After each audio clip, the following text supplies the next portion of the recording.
Welcome back to the Acceptable Chess Weekly Roundup, where we take some time to look back and celebrate our successes, lament our mistakes, and learn how to do it better next week. I'm your host, John Harden, here once again with National Master Andrew Hoy. And Andrew, where do things stand as we come to the end of round 3 in the Autumn Classic and look ahead to the critical second half of this tournament? Yeah, so we have a pretty close tournament at the top. It seems like there are 4 players who have broken clear of the fields.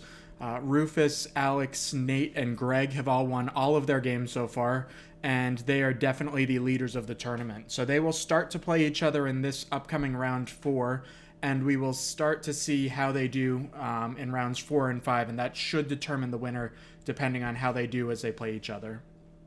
Yeah, it'll be interesting to see if, as last time in the Bachelor Memorial, we have a little bit of a come down where one player is surging ahead, or if it stays contentious all the way through to round 6. Yeah, exactly. What are the topics and trends that we noticed this week? Yeah, let's take a look at those now. So we had 3 things that really jumped out to us as we were looking at the games this week. The first one, we want everybody to at least be aware of the possibility of keeping the pieces on the board. So just because you can trade doesn't mean that it's necessarily good. And this is part of something that we talk about all the time, keeping the tension, building the tension, and going from there. The next thing that we wanted to talk about was not catching quickness. So, yeah. John, I'll let you take... I'll break in. Yeah, thanks, Andrew. I wanted to say, too, on your point that that sometimes we will even accept a less than engine best move if it means keeping more complication in the position. But to continue. So this is a term that I sort of invented to talk about using your time in games. I find that there is very often a very powerful psychological effect that happens when your opponent is playing very rapidly and making all of his or her moves in quick succession, that very often you feel pressure to keep up with the rhythm and make quick moves yourself because you're suddenly concerned about time, even though if you were able to relax and calm down, you'd realize that 45 minutes is a tremendous amount of thinking time to play in, and you probably don't need to rush. So when you notice your opponent going quickly this way, it's really important to recognize it for what it is. That's them doing their thing, and it may or may not work, but it's certainly not going to help you to start playing into their rhythm and shortening your own thinking time. And I'm especially guilty of that when my opponent's in time pressure. I start playing way too fast, and I always have to tell myself, slow down. Like, just because it's a quick game for them doesn't mean that it has to be a quick game for me. Perfect. Yeah. And then the last thing that we wanted to talk about was simple calculation. Now, that doesn't mean calculation that's necessarily easy to do, but these lines that are very forcing and there's only really one reply to it, it's very, very important that you get lines like that absolutely correct when you're calculating.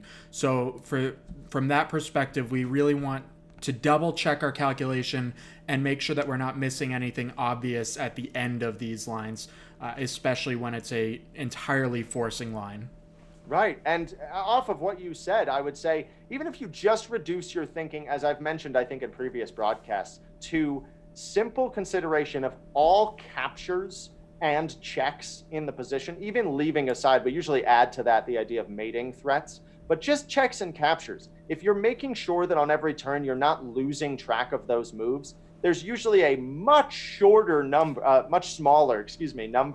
of forcing moves than total moves in a position, because of course trying to consider everything leaves you feeling overwhelmed and less certain than when you started. But if you can limit it a bit, I think you can do this double checking that Andrew's talking about. Mm-hmm. Okay, wonderful. Well, let's leap straight into the action. So the first game we wanted to cover tonight was that between Chris H. and Nate H. This was, as we have come to expect from Nate, a Caro-Kann. Chris looks like he's playing a little bit of an unusual line, but he does go into certainly a reasonable play of the exchange variation. Now, what I'm familiar with in this opening is to play this in conjunction with D4 and C4 to get some more pressure in the center, open a lot of lines, and play what's called the Panov-Botvinnik attack. But it's certainly possible to just develop your pieces and reach sort of a standard playable position. as Chris does here. So I don't think this is unreasonable, but I think the main thing to take away from this game is, although the opening, as I said, is reasonable, we start to notice here on this 11th move G4, Chris gets away from completing his development. Now, it's interesting because this is one of those moments where I think a bad move yields a good result, because we do get an error from Nate here. He drops his bishop first to e4, allowing Chris to win another tempo with f3. But then the real mistake here is bishop back to g6. And Andrew, I know you've got a lot of experience in these Caro-Kann structures. Can you just neatly summarize for us, why is this bishop g6 move so bad? Yeah, so I play the Caro-Kann with both colors, and I try really hard to avoid it for black in this line. So if anything, bishop to h7 is better than bishop g6. The main reason is that as soon as this capture happens, knight takes g6, we have way too many light square weaknesses, and already black has to think about sacrificing the g6 pawn in order to bail out and castle and get safe. Yeah, I mean, I was looking here at something as simple as queen d3, and now already, if you check the engine analysis, they're looking at king to f7, which I think most of our players would not think to play, and I would even say I would not love to put on the board. I just would sort of assume that bad things are going to be happening. Yeah, I would probably castle queenside and sacrifice that pawn, as opposed to going for something like this where white has the very simple plan of bringing the knight to f4. Yeah, I think you're absolutely right. So, Chris was not familiar with this idea, and instead played the rather conciliatory bishop to g3. I think he's really letting black off the hook here, and we see that Nate very quickly rights the ship, consolidates, and manages to create an attack on the dark squares because of another fatal pawn move. So actually, I just want to take another moment with this game. This is another of these moves that new players very often underrate the badness of. Chris is new to the tournament, and he's newly returned to chess, and I'm very glad to have him here, and I do not want to discourage his play. But I think this is the kind of thing we want to avoid at all costs. We are not developing. Our king is still stuck in the center. He needs to get into some kind of safety. And we very much weaken this knight on c3 and the dark squares in general on the queen side. And Nate catches this, and very quickly a fatal pin on the c3 square is injected into the position. And we see that now Nate not only picked up a knight for free, he is going to pick up the exchange afterwards as well. And honestly, the rest of the game was less than competitive. Yeah, and a nice start from Nate, a way to take advantage of the opponent's mistakes, especially when you see that dark square weakness, jumping on it right away. Yeah, we love to see that. It's always nice when people find that mistake and really pounce, as opposed to eventually finding it through some wandering. So yeah, well done to Nate, I agree. Andrew, what did we see in the game between Tyler and Rob? Yeah, so we actually saw this game live on Thursday, which was a ton of fun. But now we've had a chance to kind of review it and take a look at it. So we want to highlight a few things from here specifically. The first one that we wanted to talk about, usually instead of c4, knight f3 is a little bit more common, developing right away and getting to a normal looking position this way. And now you can think about taking and playing d4 and going after this light square complex. You want to stop all of black's pawns on light squares after you give up your light square bishop. The actual game continuation of c4 allows this nice trick knight to b4. And John, I know you tell your students to avoid these openings where they kind of hang on the fringes. What would you recommend instead for something like this?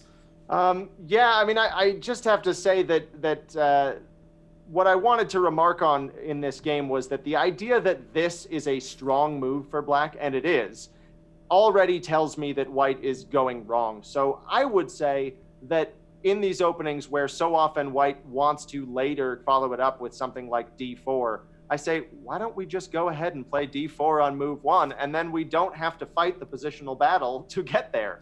I'm a big fan of playing d4 with positional ideas, and for working on tactics, I usually recommend a lot of my students simply play e4 and play something entirely different. But to return. Yes, yeah. So unfortunately, Rob didn't notice that knight b4 trick, which is actually somewhat amusing because after knight b4, it's already hard to deal with knight d3. For example, if bishop takes d7, queen takes d7, queen e2, black has d takes c4, and there's really no good way to stop the knight from hopping into d3, which would pick off the bishop.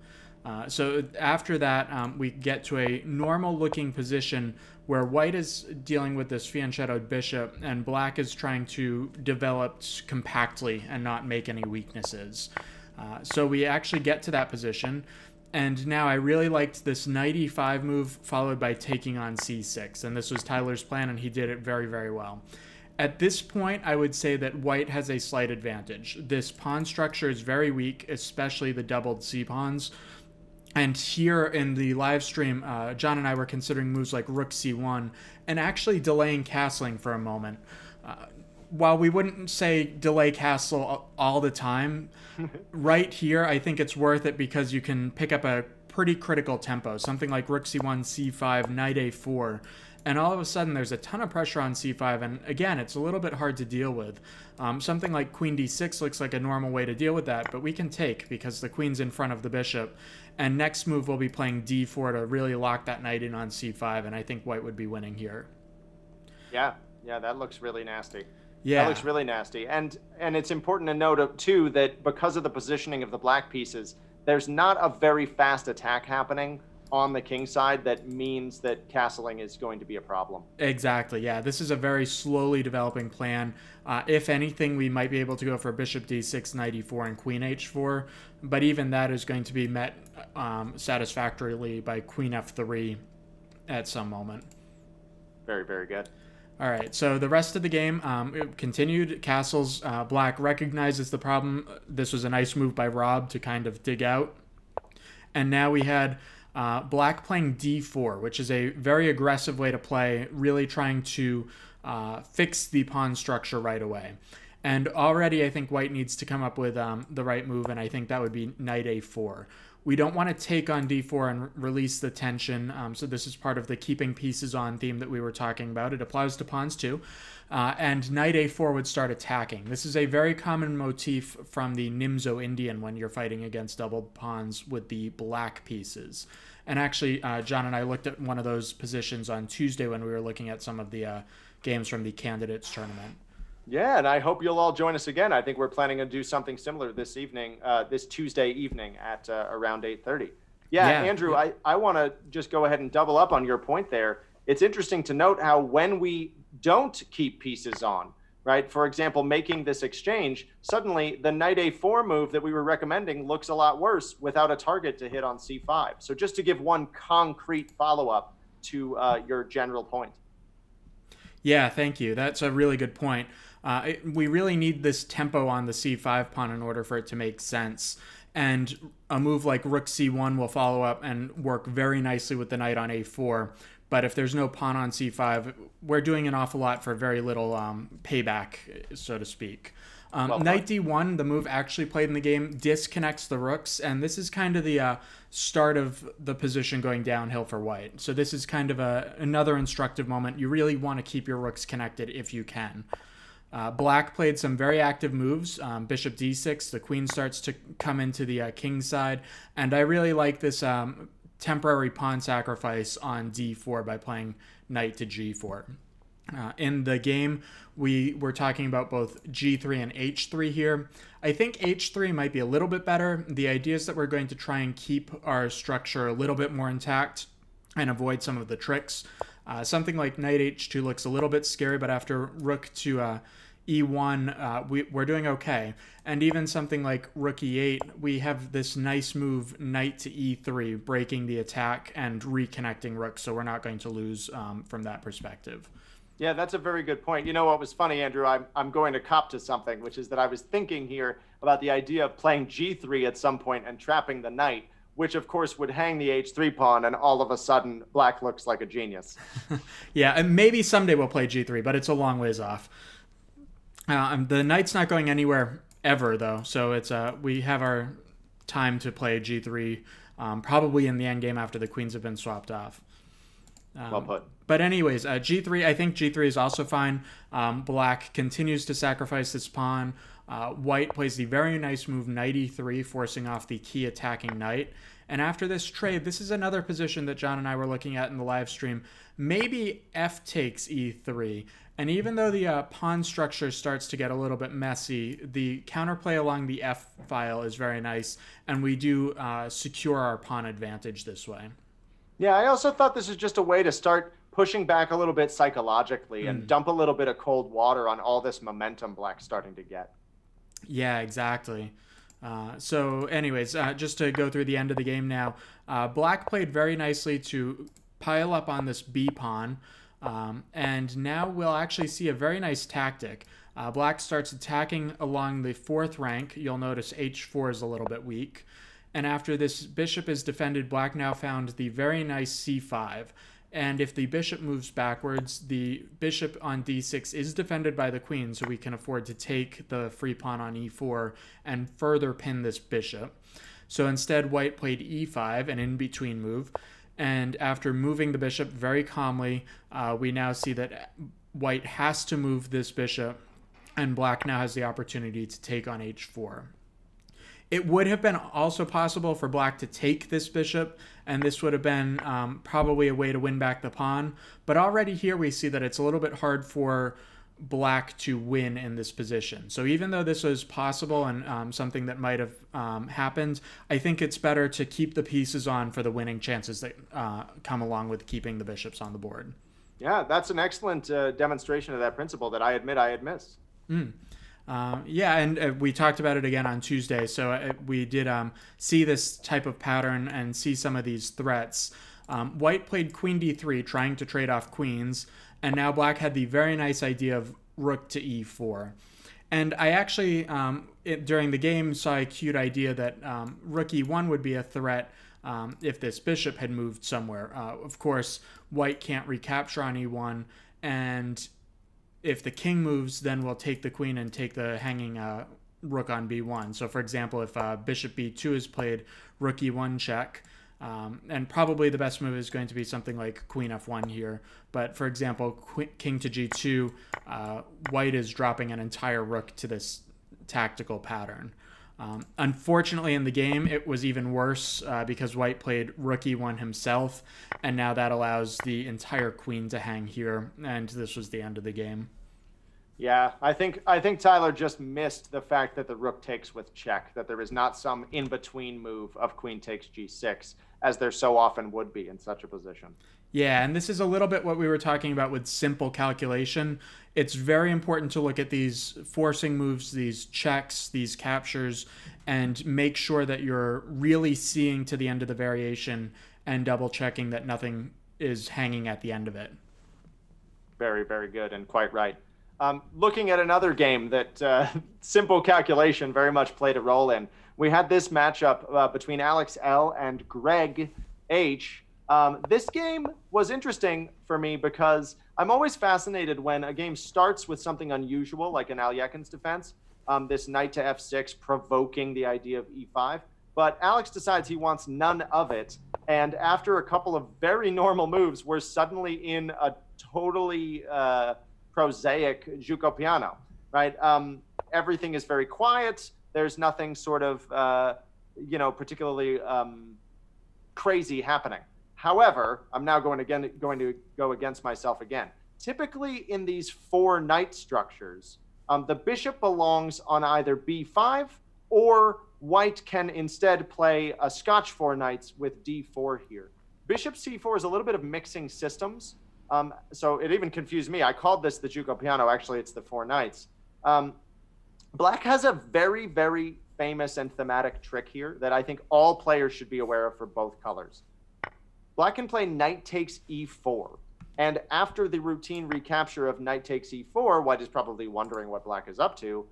Black plays the thematic d5, which not only gets him back his piece that was sacrificed, but after the best move, bishop to d3, pawn takes, and bishop takes, White wants to preserve this light-squared bishop. I've talked in other broadcasts about how incredibly dangerous and effective this piece is, and of course, the fact that losing it would give Black the bishop pair, adds even more to the argument. So this is best play from white, but black is already equalized and has a chance to even be better. Something like bishop to d6, castles and castles. I'm a huge fan here of playing something like, for example, let's say white plays d3, seems very sensible. There is a very nice trap in this position. Black can play knight to e7 and already threaten to play f5, and it completely traps the white bishop. I demonstrate this specific line only to show why the lack of a center pawn can be such a problem. Black is going to push you around. So this was an opportunity for black to really take control of the game early. Instead, he makes a very solid move, bishop e7, but does miss this tactical shot. Continuing on, we have some very normal moves by both players.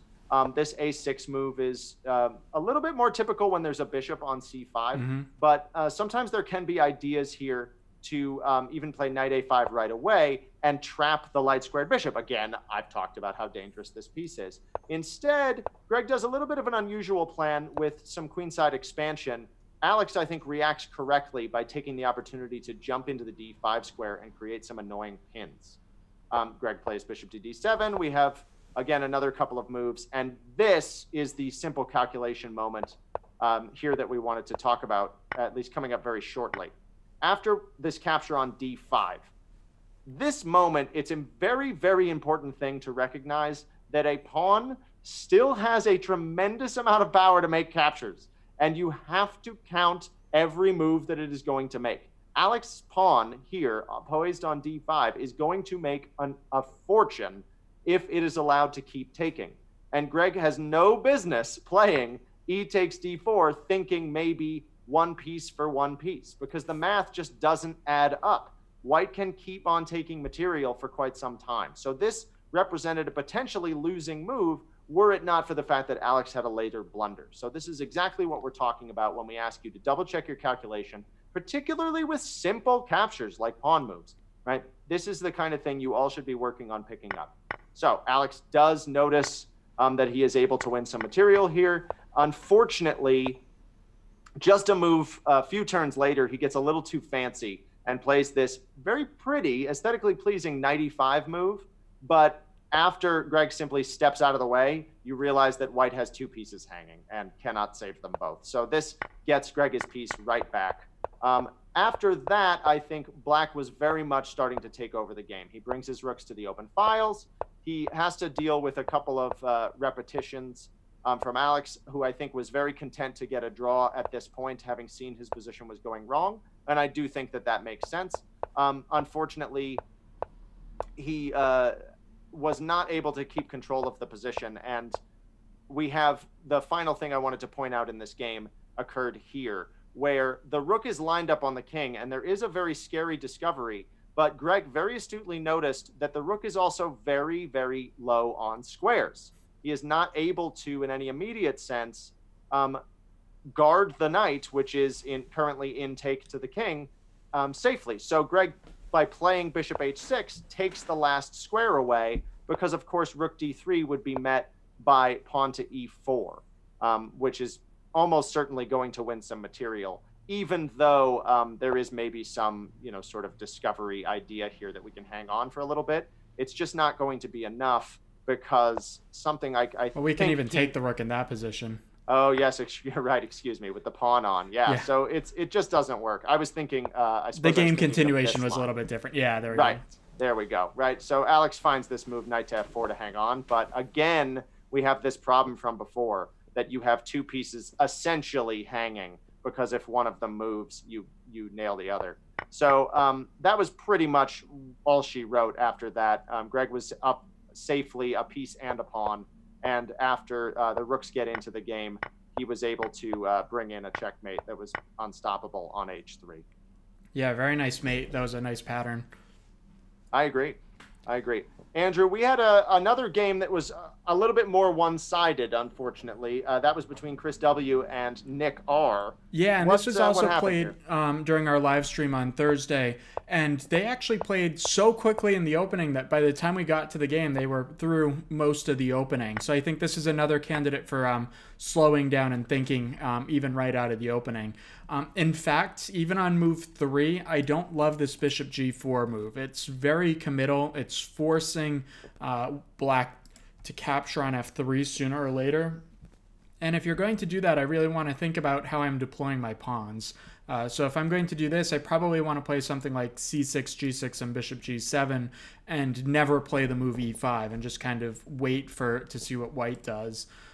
In the actual game continuation, white forced the bishop to exchange itself, so black is gaining a tempo that way. And I like this g6 move.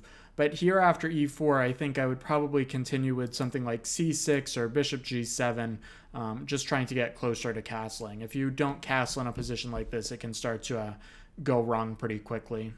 Yeah, I think Nick mentioned after the game that he was, actually I think during our broadcast, that he was a little bit thrown off by Chris deciding to play d4 instead of his normal e4. But I think it's really important for Nick and for anybody else watching to note that when your opponent does something that's not what you prepared, you still always have the principles of good chess play to rely on. And you should, I think, always try to be wrong in the direction of the principles. Let them beat you with the exceptions when you're out of your comfort zone.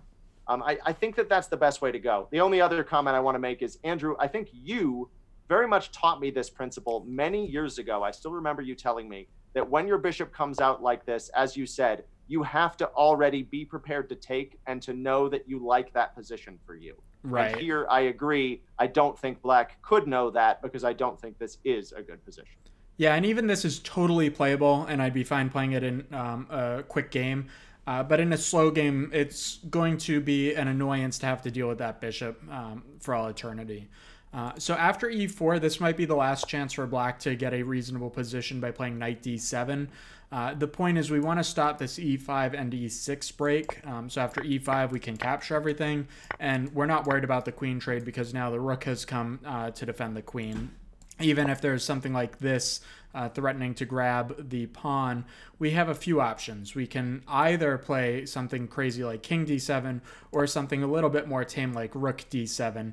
And the point of rook d7 would be that knight a7 is not really a threat because after c6, yes, we've given up a pawn, but white's pawn structure is really bad. We've already won this e5 pawn, so it's just back to equality.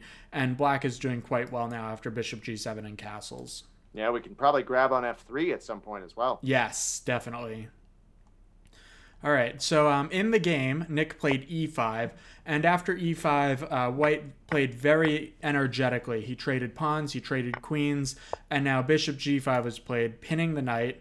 And already, I think black has to find bishop e7 to break the pin. This pin is just going to be so difficult to deal with later in the game. Bishop g7 looks normal. It's a fianchetto. You put the bishop on g7, but this pin remains. And more than that, knight d5 is going to be able to pile up on this pin. And again, if this bishop were on e7, this would now be one of your favorite motifs, this nice boomerang where the knight comes back to defend e7. I think I got to work on my Australian accent, so every time this comes up, I can be even more appropriately enthusiastic. Yeah, we'll work it into every show. There you go. It keeps coming up. It does, yes. So after bishop g7, white castled with check, gaining a tempo. Knight d7 was played, and now knight d5, hitting the knight. And already we see that black has to move the king to break that pin, and king c8 would have been the only move that saves the game. The knight is defended twice, so it's not lost. I think it's pretty bad, though, for black. I am sure almost every normal move, something like h4 and bishop h3 looks strong, but at least black can continue the game even if he's much worse. The actual game continuation was king to e8, and unfortunately Nick just missed this fork, and white ended up an entire rook up after king e7 takes, rook takes, and I believe there was a chance to win a whole piece with f4, and taking on e5. But I think there were some slight inaccuracies, and it ended up being only an exchange and a strong bishop pair, but that was plenty for white to convert. Yeah, I think Chris did miss a couple of ways to end the game a little sooner, but certainly played well enough, took advantage of some opening inaccuracies, and made like a steamroller, I think, through the rest of the game. So well done to him. Yep, very nice game. Carrying forward, another game that unfortunately did end up a little bit one-sided was that between Lydia and Andrew L. This game was played just this afternoon, and I did not get to watch it live, but I did think that there was a very interesting moment that happened in this game. So we had, as we have come to expect many times from this tournament, but certainly from the Larimer clan, we had a Sicilian defense, and Lydia makes the offering to enter the Mora Gambit. We've seen this played a little bit before. I don't think ever with perfect accuracy in our tournament as of yet. But here, certainly, the idea is that black will take CD and then white will offer the full pawn in order to speed up her development. You can see that white has nice compensation in the form of play along the C and the D files, and the fact that white has already made a move of development while black is relatively still asleep. But, of course, the trouble with learning new openings, we saw Lydia enter an open Sicilian last time, so I don't know how familiar she is with this system, but Andrew declines to take, and now we already start to see Lydia be unsure of what to do. So knight f3, I think a reasonable move, but after this break with e5, Lydia pushes with e5, and I think this is a really understandable move. This gaining space seems like it has to be good, but we have now transposed, meaning we have gone from the beginning, which was a Sicilian defense, we have left Sicily, and we have gone to France. This is a completely normal advanced French structure where instead of playing the typical move c3 to defend the center, white has just developed her knight to f3. Now, you can play this way. This is a way that white often plays. I think after something like c takes d, there is the Nimzovich. Andrew, am I getting that right? Is that the Nimzovich system? Not with the knight already on f3, but it's close. Very good, very good. So something like this can be played, but she is now out of her element, and we've reached something that's very unfamiliar and not going to play very Sicilian-like. So we see already the inaccuracies start piling up. c3, she get a second chance to play c3 here. This would defend her center and leave her in very good shape. Suddenly we're in a mainline advanced French with no problems. But instead there came knight to c3. Again, a developing move. How bad could it be? But it loses control of the center. Andrew pounces, right? And after knight takes, is able to grab this critical e5 pawn essentially for nothing. And with it, all hope of a white advantage. We see a bit of a tactical flurry that Lydia trying to create some pressure on her opponent and get back the initiative. Yeah, just to break in for one quick second, please, I don't like taking on e5. I think white really has to keep the extra piece in the center, even though it's a little bit uncomfortable because there are discoveries that you have to worry about here. But something like queen d2 would allow white to continue to play for something, even though it's safe to say that black's doing quite well up a pawn. White can now think about castling queenside and complicating the game, so the game would continue. Knight b5 is a typical idea in these types of structures, so that would be one way to play, even though the opening hasn't gone well. No, you're absolutely right, and I think that's a point very well taken. As soon as things have gone wrong, trading a bunch of pieces is almost never the correct way to react. But it often stems from this sense of panic that sets in as you realize that things are not going according to plan. So we see a lot of quick trades happening here. This is sort of another game that we wanted to talk about when we made this point about keeping pieces on. And here maybe after something like queen to d1, actually, this strange looking move might be the best way for white to continue, getting the queen out of harm's way and looking to consolidate her position a little bit more, where she does still have some active knights in the center, and there are ways to play on without hope of a loss. Yeah, queen d1 would be the only move that doesn't lose an entire piece, so that would be the upside of that move. Yeah, but certainly understandable that she did not find this, given how complex a move. You know, this looks completely not complex, but against instinct, right, to do something like this. So there came now bishop f6. The queen went to f4 and runs straight into pawn to e5. This is something that you can look at as emblematic of the French defense. Black allows white to occupy the center with pawns, begins to chip away, and then by eliminating the white center, finds that he is the sole possessor of it when the middle game comes. So this is an example of total success for Black in the French defense. And after another couple of moves, white is losing much material. This attempt to get back in the game, right, by picking up an exchange was met very quickly by queen to c4 check, which picks up another piece to go with his collection. So an unfortunate game, and one that demonstrates how important it is to learn various opening systems, because you can sometimes end up in a foreign neighborhood without even realizing it. Yeah, so that was an interesting game, and I think it's just to indulge myself and show one way to play against this e6. If white wants to play d5 here, you can play d5 and kind of transpose into a type of Benoni structure.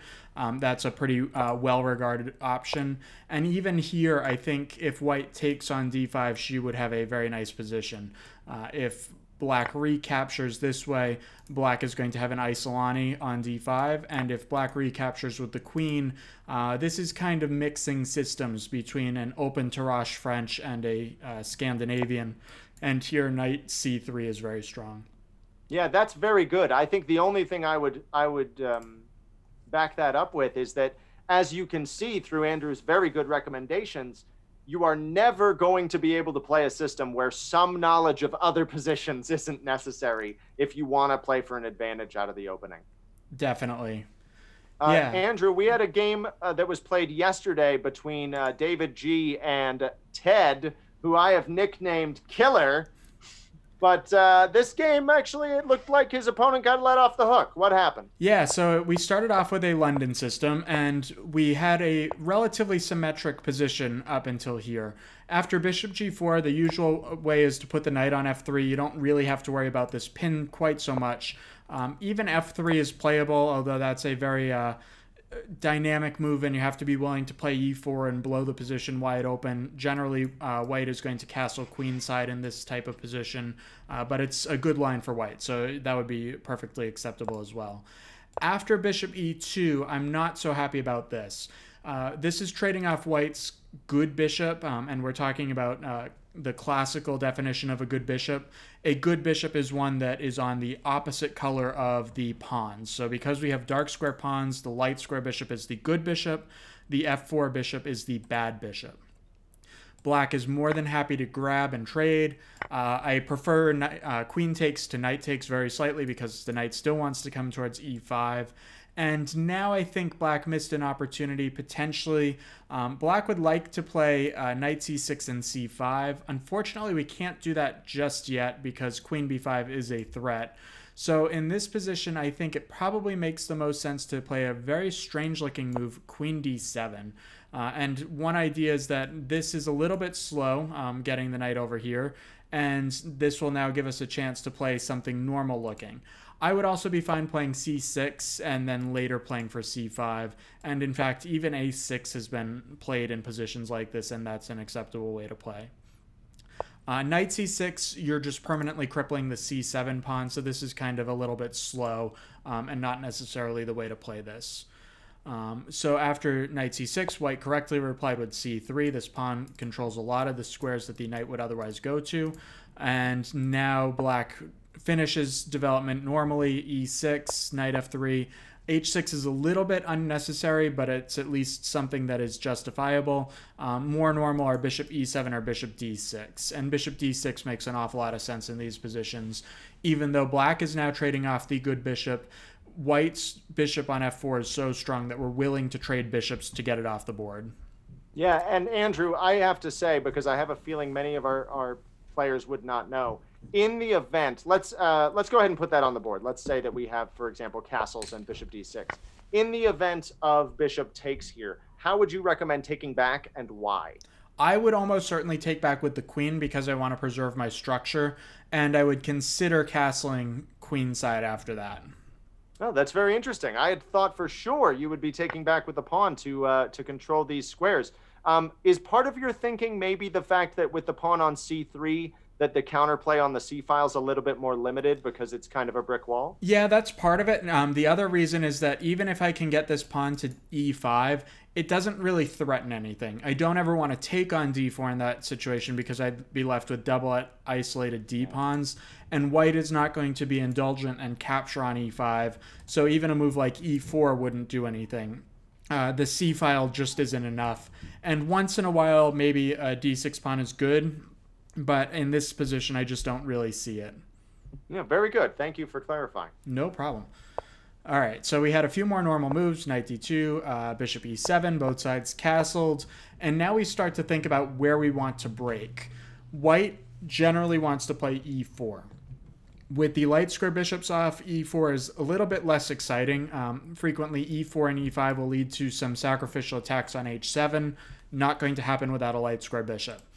Black would like to play c5, so we really want to move this knight somewhere so that we can continue that plan. We see that some of white's plans are faster, so white is going to play for c4. I don't love this c4 idea. I think it lets black off the hook. White has better development in the center. We really want to take over the center as opposed to playing on the queen side. a6 is a little bit of a slow move, but it's at least justified in the idea of playing for b5 and c5 if we can get all that in. We see some trades on c4. I'm not sure I'd take on c4, but it's not so bad.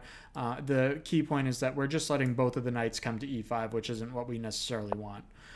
Black puts a knight on a good square, and now we see that white puts a knight on a good square, and we get this dynamic position that's approximately equal.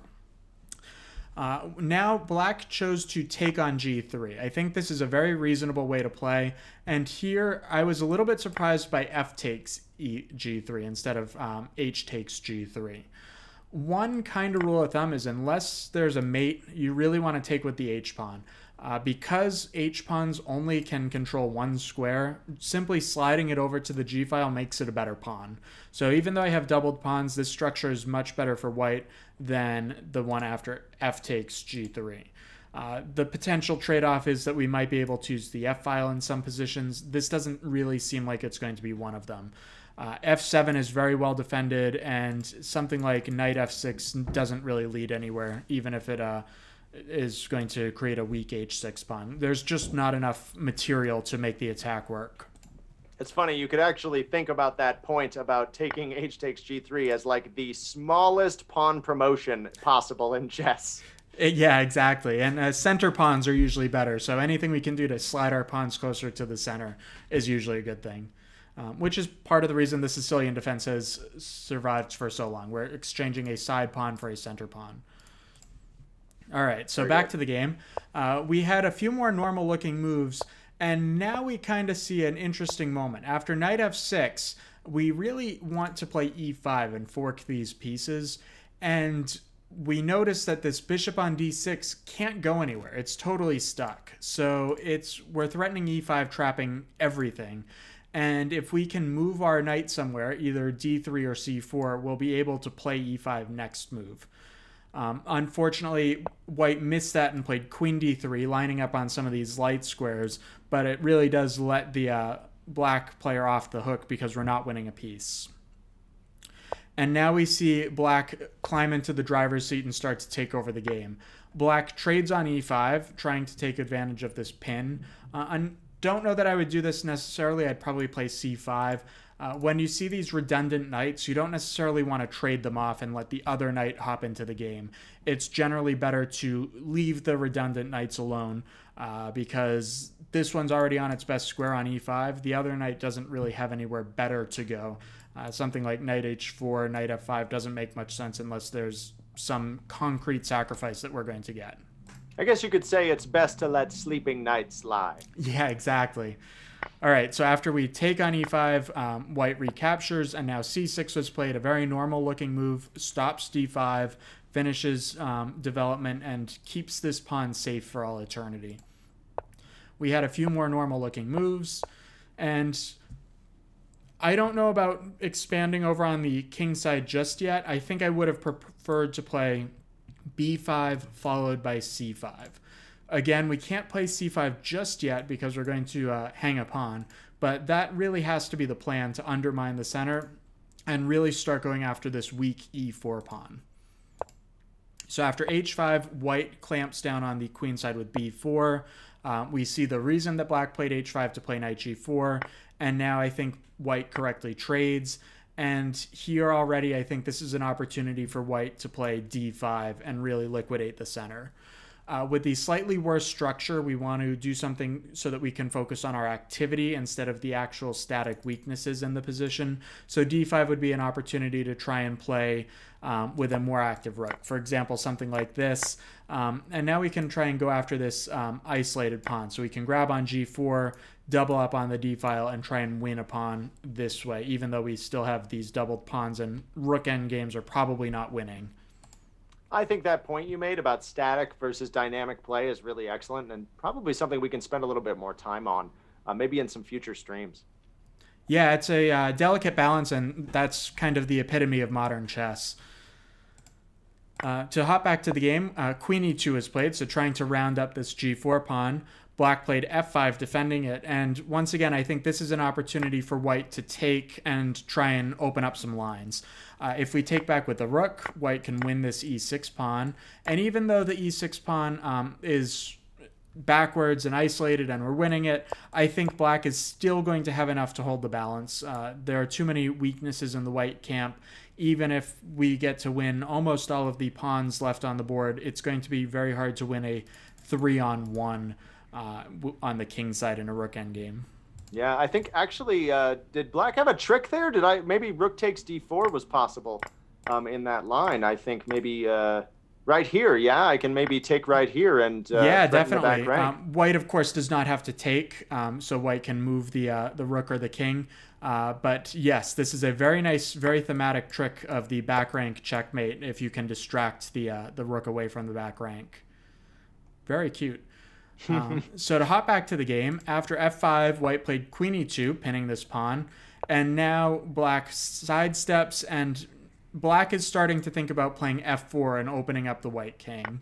White took to avoid that. Here again, I would at least consider taking with the rook instead of the pawn. By taking with the pawn, we're really making this g3 pawn make a little bit more sense.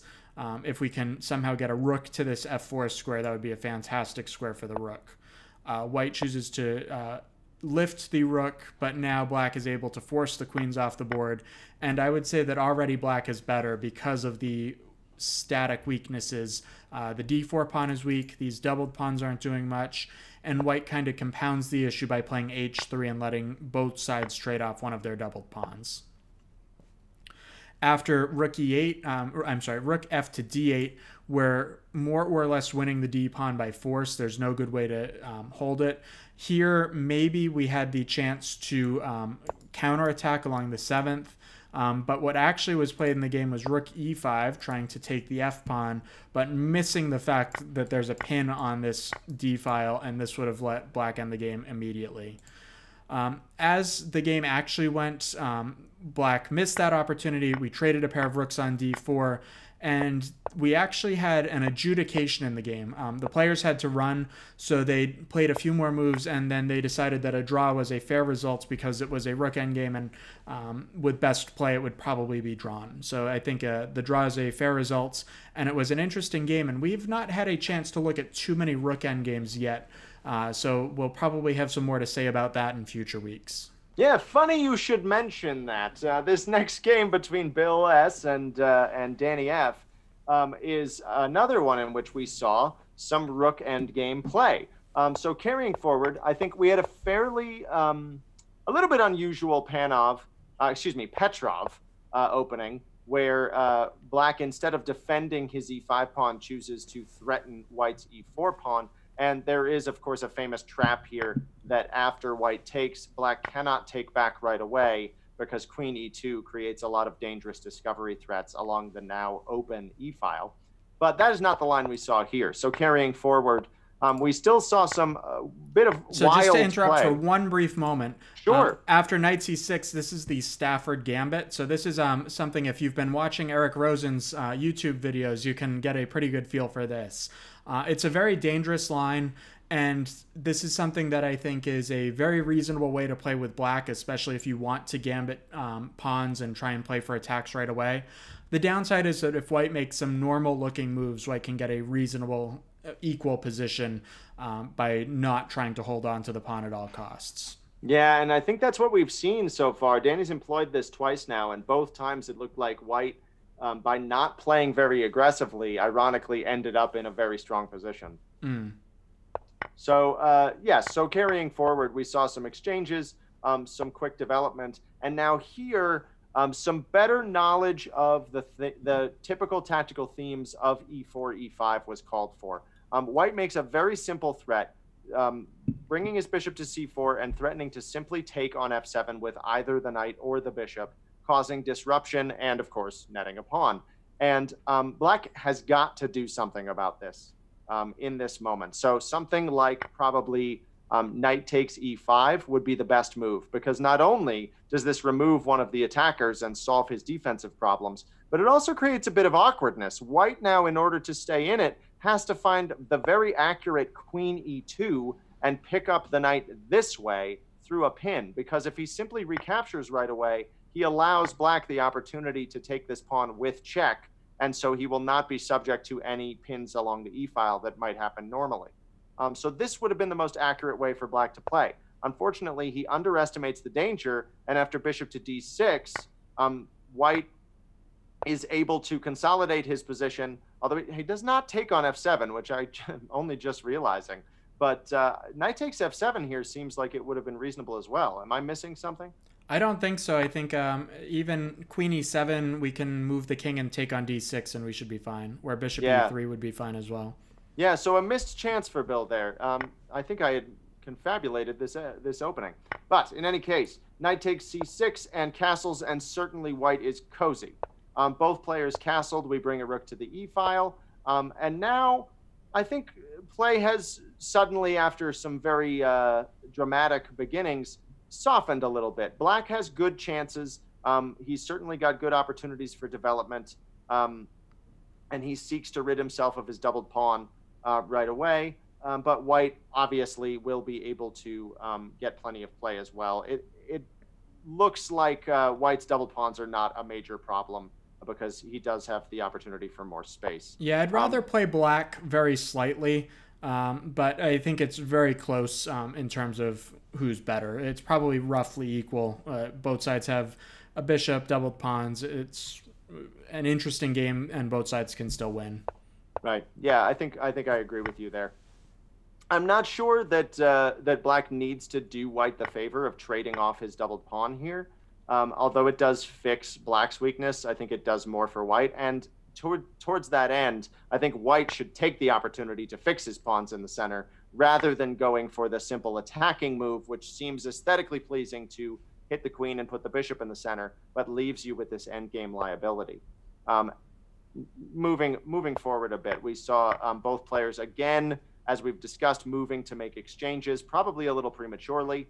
And now Bill finds a good move, queen to d4, which saves both of his hanging pieces and allows him another chance to potentially fix his center pawns. Danny did not go for that. He played queen to f6, but this allows Bill the chance to finish his development. And now white has very much started to be the player of preference. This moment is where, to me, it really goes off the rails for Danny. This is another opportunity to point out this theme of simple calculation. The e6 square is attacked 3 times, and there's simply no good reason to play a move like bishop e6. This is inviting white to not only win a pawn, but to continue to attack the queen after the rook comes to this square. And of course, we've already established why this trade would be perfectly in white's favor. So I just think an unfortunate move that could have been easily avoided. Instead, something just like c6 is a little unfortunate, right? It's not an exciting move, but it gives you an opportunity to take away some useful squares, and we can sort of find a role for our bishop in just another couple of turns. moving forward. So Bill did take that pawn, and we saw the queens exchanged. And now we are moving into a rook endgame. And a few different things to look at here. Some basics of the rook endgame, and I'll certainly let Andrew contribute his expertise. Certainly control of the 7th rank is going to be critical. If one side can gain the 7th with both rooks especially, but with some kind of advantage, there are going to be a lot of lost pawns and even often checkmate threats because the king is so restricted. So Danny should move very proactively to try and do something about this. Something like rook to f7 might be a good idea, even if white can still be very annoying with something like rook to e8 check, and maybe there's an exchange. But this is very much necessary. We can see how rook c8 defends, but the rooks are getting already, are drifting into passivity.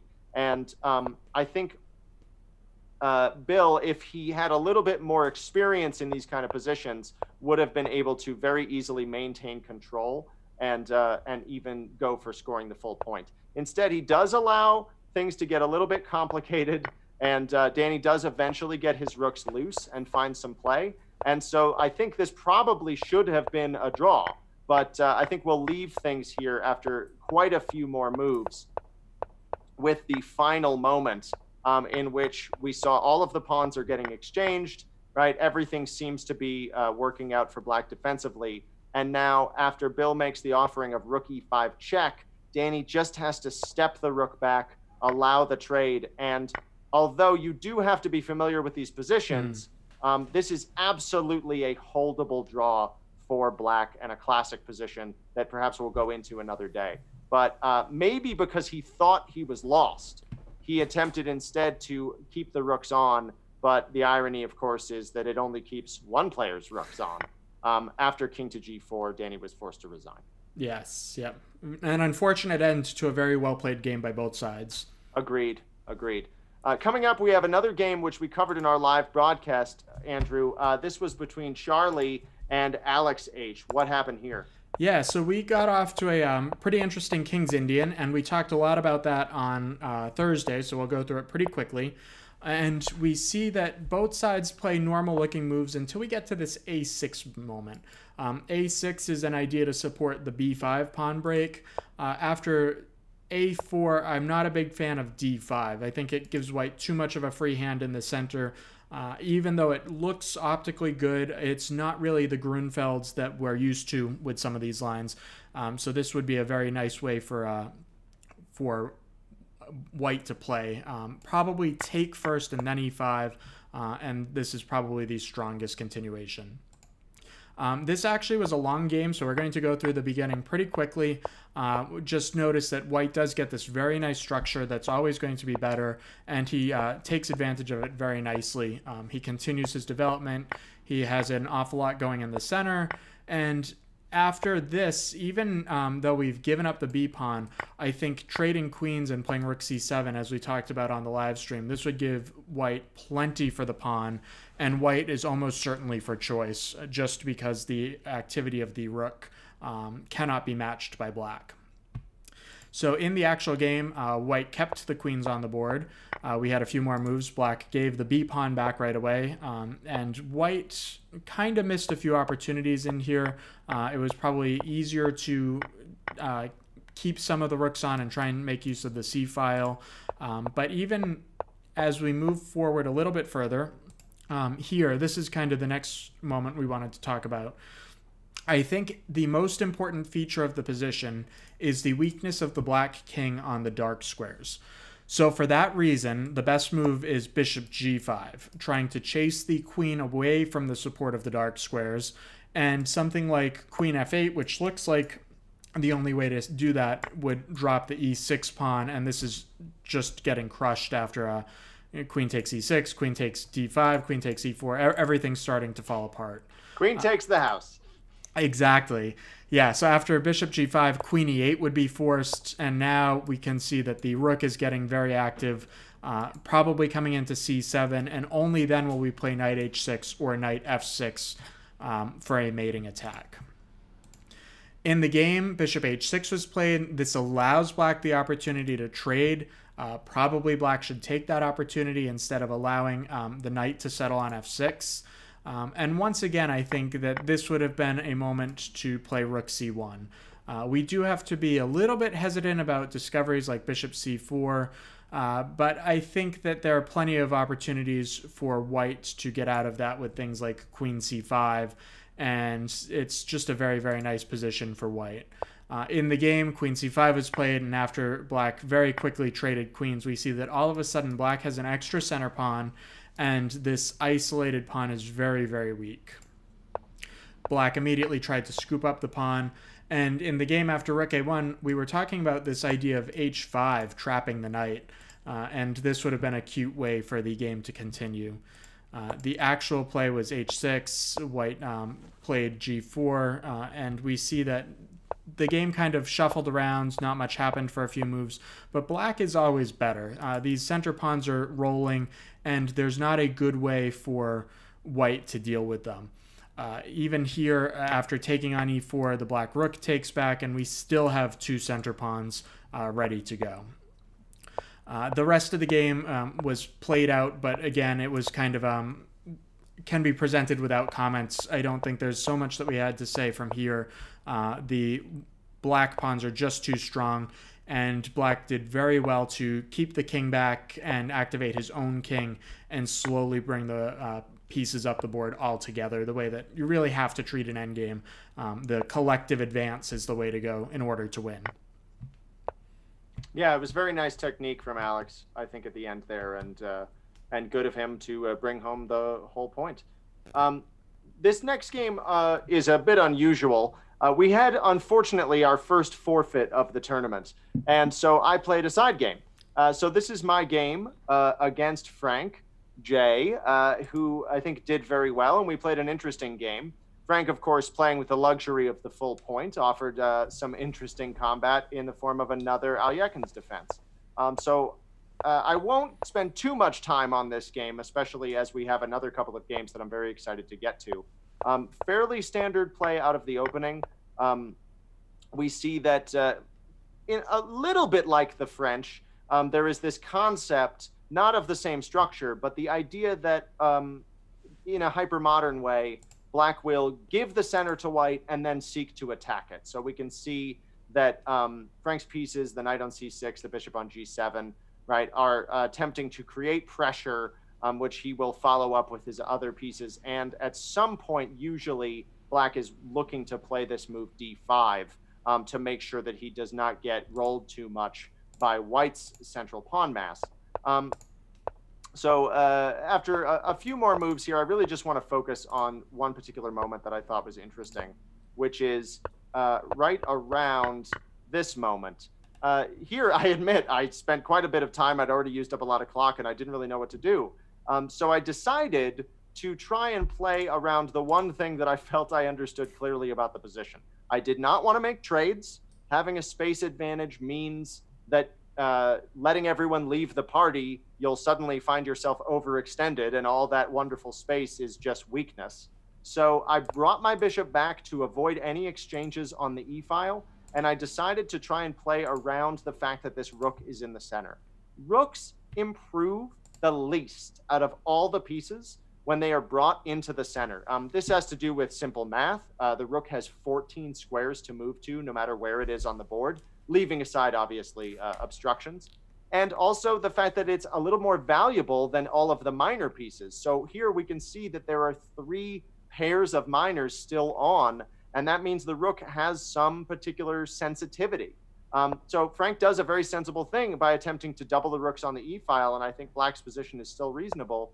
But after white plays essentially a waiting move, I got the mistake I wanted, right? Knight to e7 creates a little bit of obstruction here and prevents the rook from being able to escape. And now the simple bishop to d3 is going to win the exchange because, of course, after a retreating move, white would have d5, and the rook is simply out of squares.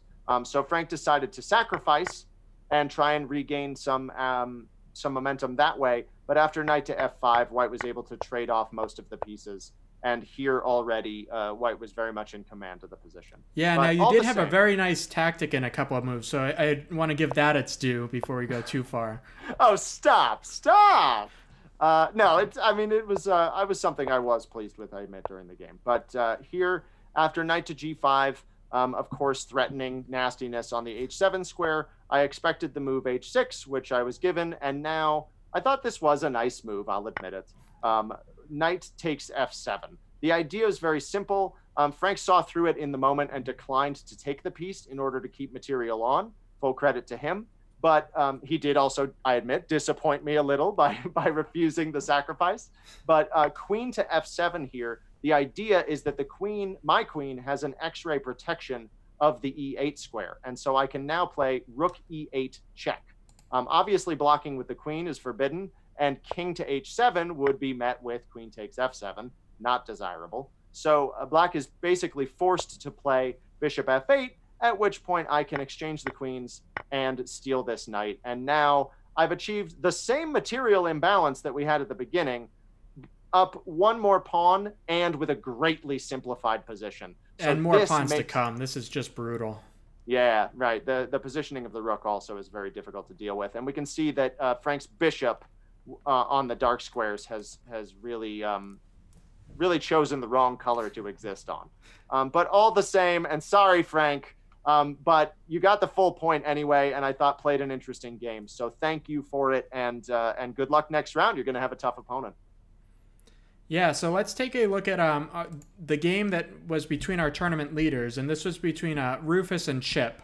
And both of these guys had 2 points going into the round, so this is one of the feature games of the round. So we actually had a King's Gambit, and black declined with knight c6. And after knight f3, black played the very interesting line f5.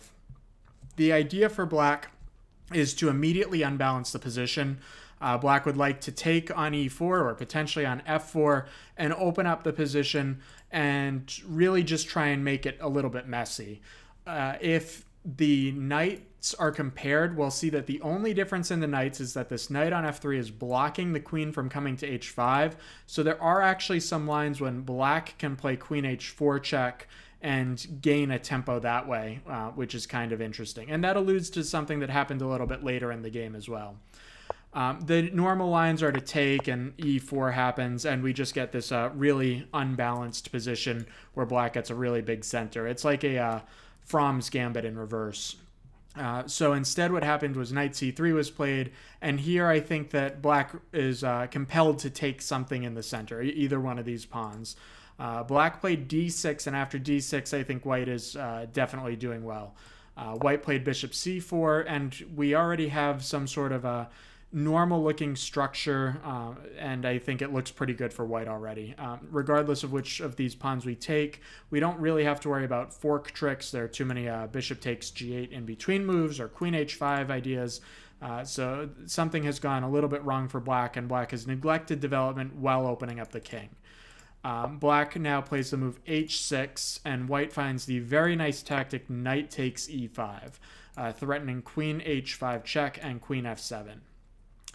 Finally seeing some of these threats, Chip played a very, very nice move. Chip took back with the knight because the knight defends f7. So he takes the knight off the board, removes the attacker, and doesn't give up material.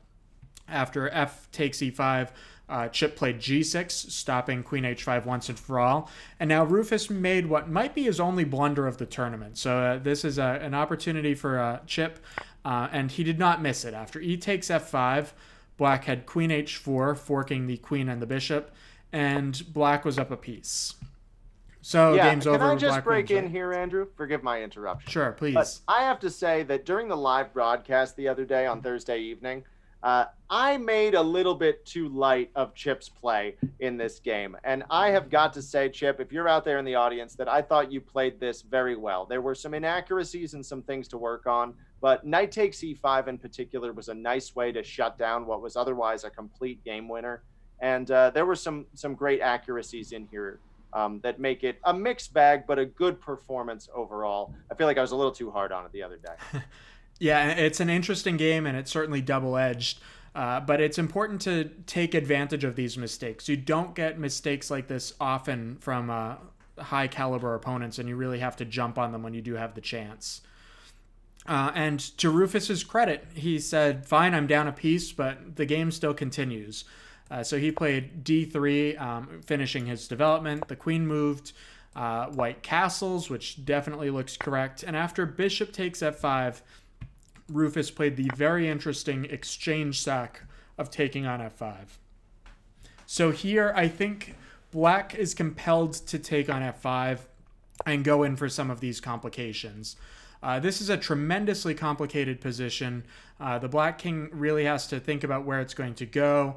I know in the live stream we were talking about potentially stutter stepping to d8 as opposed to going to d8 right away. Something like bishop e7 runs into this very cute bishop g5. Black doesn't want to give the exchange right back, although even this is probably the best continuation for black, assuming we can do something about the knight. Something like king f7 starts to run into queen h7, bishop g7, and then e6. A very nice idea to start to capture all of these pawns. Yeah. Yeah, maybe we could play bishop h6 instead. I mean, this all looks a little flimsy, but maybe that's possible. The knight holds the bishop and the rook holds the knight. Yeah, you have to do something like that, although the queen's getting out very quickly. And I think after taking on d6, black's doing... black's surviving by a thread.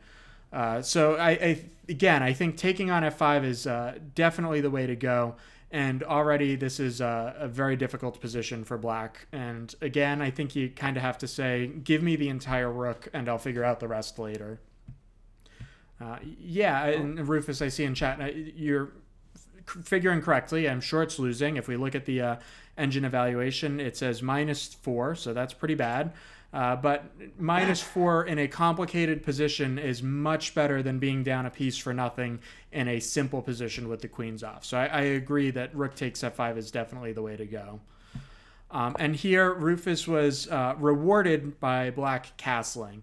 And now black has given the piece back, and I would say that white's doing pretty well already. The rook is very active on f7, and the rest of the game is pretty straightforward for white, and black is going to have a hard time figuring out how to develop the king side. White has normal plans of developing the bishop, moving the queen, doubling on the f-file, perhaps the knight can get into a good square. So all of this is easy to play for white and not easy to play for black. Yeah, that's an interesting point, Andrew. I just want to really point that out, that both players are equally undeveloped here, and you might be tricked into thinking that, you know, it's sort of been a poorly played game. If you just walked in at this moment, you might think that both players were complete newbies and didn't know how to develop. But in actual fact, it's a very interesting fighting position. But white's development is just easier. Black has the same number of moves to make, but which moves to make is not nearly as clear. Yeah, exactly right. And chess is all about who makes the last mistake. So giving your opponent opportunities to make mistakes usually works out pretty well. In the game, we had a pawn capture, so black regains his pawn. Bishop e3 really is necessary to stop this bishop from coming to the dark squares. And we had a few more normal moves. Knight e7 is the only square that doesn't hang a whole piece for the knight, so that makes a lot of sense. White correctly puts the knight on the best square, e4.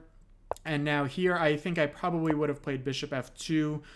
We don't have to worry about this pin along the d-file because the rook defends. We would be up in exchange at the end of things. And I think that keeping the bishop on is probably an important asset in the future, keeping these dark square threats to go along with the 7th rank threats. No two ways about it, though. It's a hard position because the rook is starting to get trapped. So just because we can perhaps keep the pieces on right this second doesn't mean that we'll always be able to do that. After rook e1 and rook e6, we see that this rook is starting to get trapped. Rook f6 was played, the only move for the rook. The queen moves. Again, perhaps the queen could have come to a more active square somewhere like d5. maybe even e7. I know it looks a little bit crazy to block your bishop in yet another way, but the queen coordinates well to kind of cut off some squares by going here. Something like bishop c5, we can now drop the queen back, and I think black would be very happy to trade off some of the attacking pieces and try and unwind that way. After queen e8, we had bishop takes a7, so white does scoop up that pawn because the queen has abandoned her defense of the queen side. Bishop g7 was played, and now we see some very nice tricks from Rufus to keep all of the material.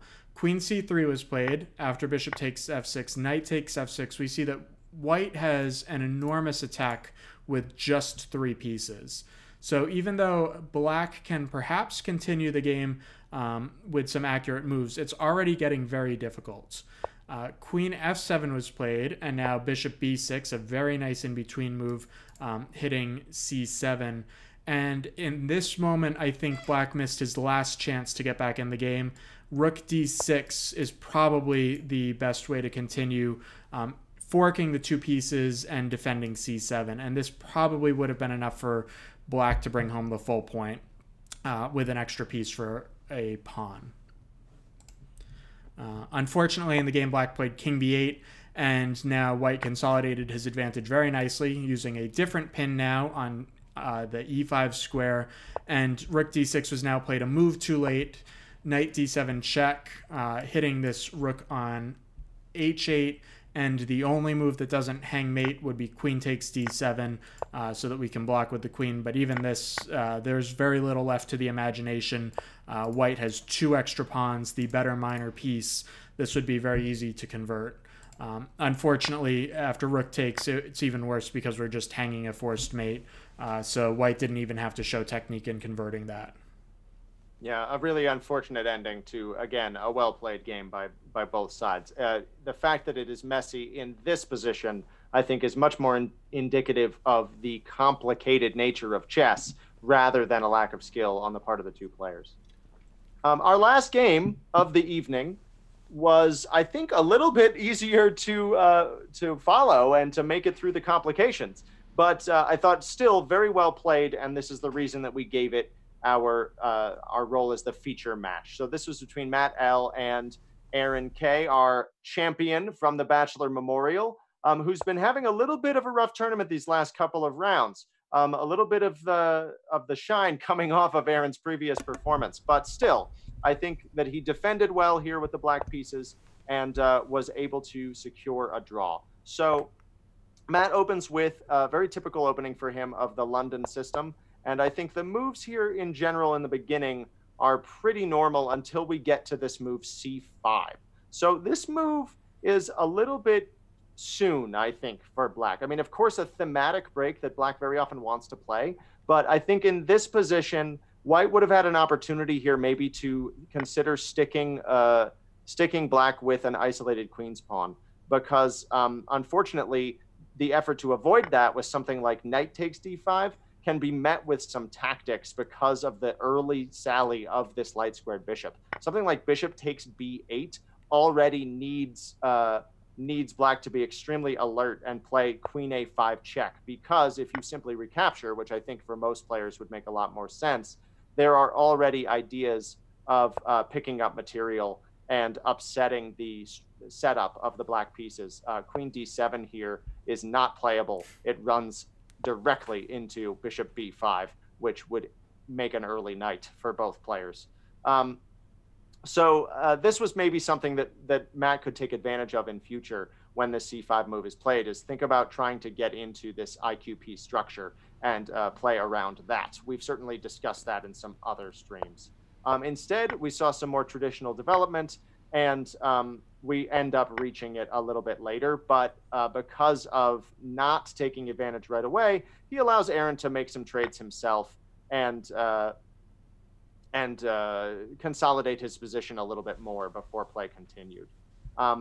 In this moment, we had another opportunity for Aaron to maybe avoid further exchanges, something like bishop to e6 or bishop to d7 to deal with the loose piece was a little better. In these IQP structures, Aaron really wants to avoid trades. This pawn is going to turn into an endgame weakness, unless it's something like knight to c6, where maybe we can take and end up with the hanging pawns that might be a little bit less weak. He really wants to avoid going straight into an endgame and try and use the open c file and the open e file to create some attacking chances. So taking here is probably not best, and especially because Matt does not do him the favor of taking with the pawn, which would maybe shield his isolated pawn and diffuse the weakness. But a few more developing moves by both sides. We saw some trades come, some pieces coming off the board. And now we reach, I think, another interesting moment here. Black has developed a little bit of pressure, but white is still for choice. I think probably here we can take the fact that black has maneuvered his pieces onto the queen side and maybe consider something like bishop to e5, trying to take advantage of this knight and the weakness of the d5 pawn. Obviously, black would not prefer his structure to be ruined by something like bishop takes f6, and so he's going to have to come back to guard that, and I think already white is dealing with the pressure nicely. So and my choice in this position would probably be knight to e2. I want to keep the knight on because the knight belongs on d4, and already we see that like queen a2 is not possible because we can pick off the bishop here. So we're threatening a3 and b4 to expand on the queen side. White is the one controlling the c file, and I think that this knight will be coming into d4 sooner or later, and we don't have to worry about knight e4 so much because black doesn't have any other pieces that would contribute to an attack. Right. Yeah, the central attack, it's not clear what's happening there. Yeah, a good suggestion. I like that very much. I think a3, while it looks challenging, but I do think it's inviting more trades. So maybe towards the point we were saying earlier, and we see here that now the rooks come off as well, and white's ability to continue attacking is a little bit reduced. But he does still hold the c file, and therefore should have some advantage. Knight to e4. I did like this moment. I walked into this one during the broadcast that b4 here looks cute, but is a terrible move because knight takes c3 can be met. Knight takes c3 will meet b takes a5 with knight to e2 check, and we will end up the exchange at the end of that line, with white also having terrible pawns. So Matt did not go for the blunder line. He said played very sensibly rook to c7. And now we wanted to mention a pair of moves this week as sort of co-owners of the move of the week honor. Aaron now played in a worse position, trying to complicate a nice, interesting move, g5. This move seeks to unseat the bishop, and I think his idea was if he can put the bishop on a bad enough square to try and use this queen e1 check to pick up the pawn and maybe a good deal more. Certainly, I think his worry about just playing queen e1 right away was that we can run into problems with the activity of the white pieces counterattacking against our king when we only have 2 and white will have 3 in his attack. So g5 has a lot of energy. I thought was very interesting.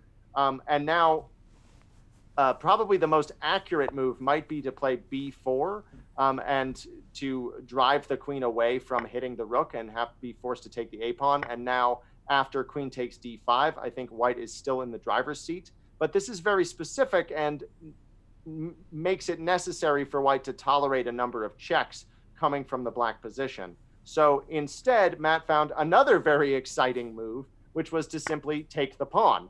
And the idea here is more or less what we see in the game. Although white has a massive amount of material hanging, there are also very significant threats, both of checkmate and of perpetuals against the black king. And so after Aaron takes the bishop on g5, we see one of those lines come to fruition. Queen to g4, threatening to pick up the knight with a check. Aaron plays king to h8. You might consider playing h6 here, but I think probably after something like rook to b7 that white is doing very well and is still going to get his piece back. So Aaron instead tried to get out of the pin right away, but this more or less forces a draw, as now it's basically impossible to stop the perpetuals which are coming.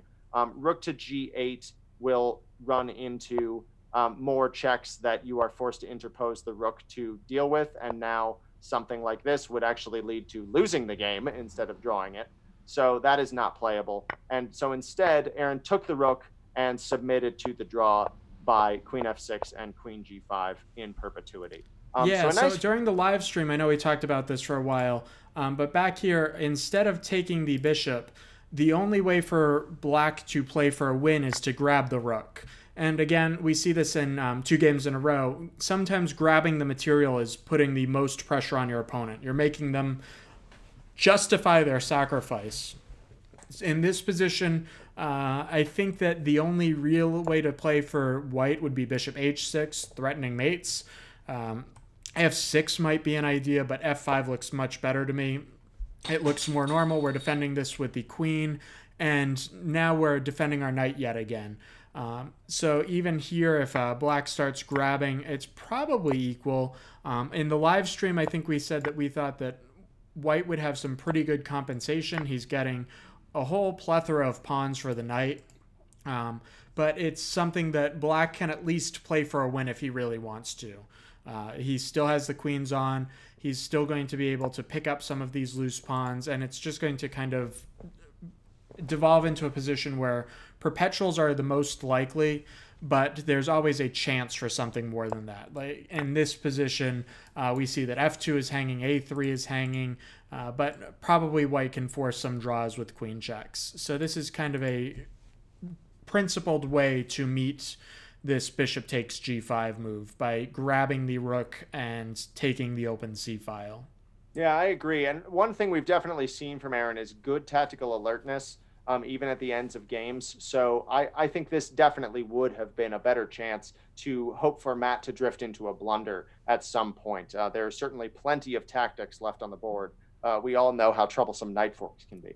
Yeah, exactly. And even here, the most normal looking move, queen f4, already you're going into a very bad endgame that's almost certainly losing for white. So these are the types of threats that allow your opponent to make the mistakes as opposed to simplifying it for them prematurely.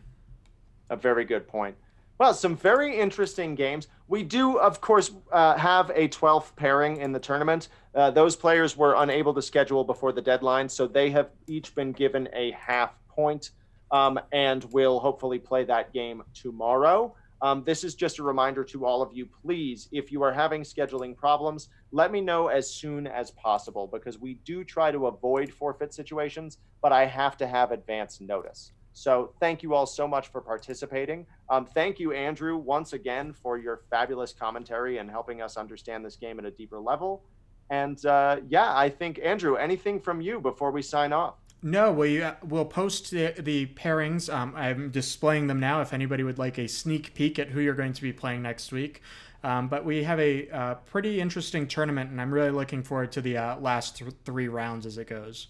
Yeah, I'm really excited to see what people come up with in these last few rounds. I've loved seeing all of the different opening prep and people trying new things. I think that's a tremendous part of what makes this tournament so interesting, is that we get to look at so many different positions. And it's also your enthusiasm as players that I think makes the tournament what it is, even more than what Andrew and I bring in the roundup and live commentaries. So with that, we will bid you good night. Once again, I am your host, John Harden. This is National Master Andrew Hoy. And thank you for watching Acceptable Chess.